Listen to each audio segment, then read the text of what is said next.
I was working in Australia as an au pair, and I decided that it was finally time to go. And I was living in Orange, which is over the mountains from Sydney, and I was going to move back to Sydney.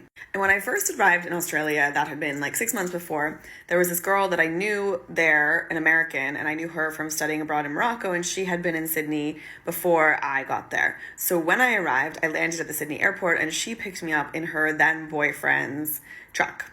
And I ended up staying with them in his apartment in Pyrmont for like 10 days before I left to au pair, first in the Gold Coast and then in Orange. And right when I was about to move back to Sydney, I'd seen on his Facebook that he was coming back to Australia because they had, in those 6 months, moved to the US together, but now he was coming back. So I reached out to him because he was actually from somewhere out near Orange, not that close, but like over the mountains from Sydney. And he was driving back to Sydney, and I was like, hey, I need a ride to Sydney. Fancy meeting up and giving me a lift? And he did.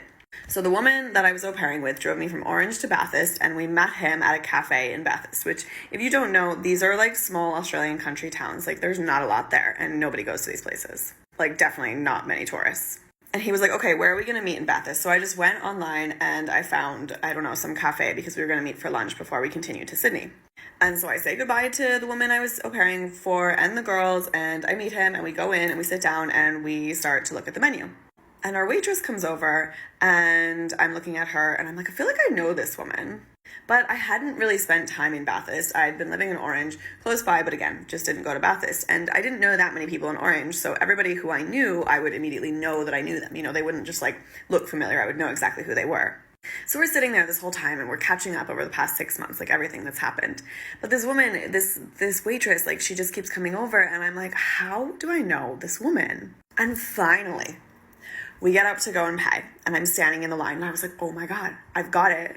So before I lived in Australia, I lived in Vietnam, and when I was getting ready to go from Vietnam, I spent a few months traveling around the country.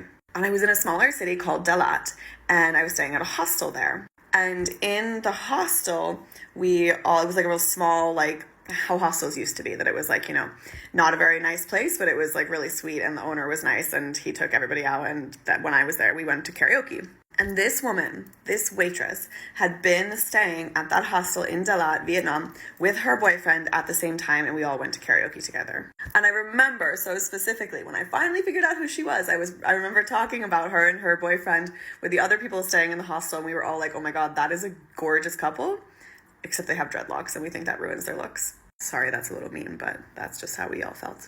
So I said to her, I was like, I'm so sorry, this is really awkward, but were you in Vietnam a few months ago? And she looked at me, she was like, oh my God. And it was literally one night. Like, I think that I was there for a little bit longer, but they left and went wherever they went. And I didn't even really talk to them that much, but, you know, again, small hostel, we're all talking to each other. So anyways,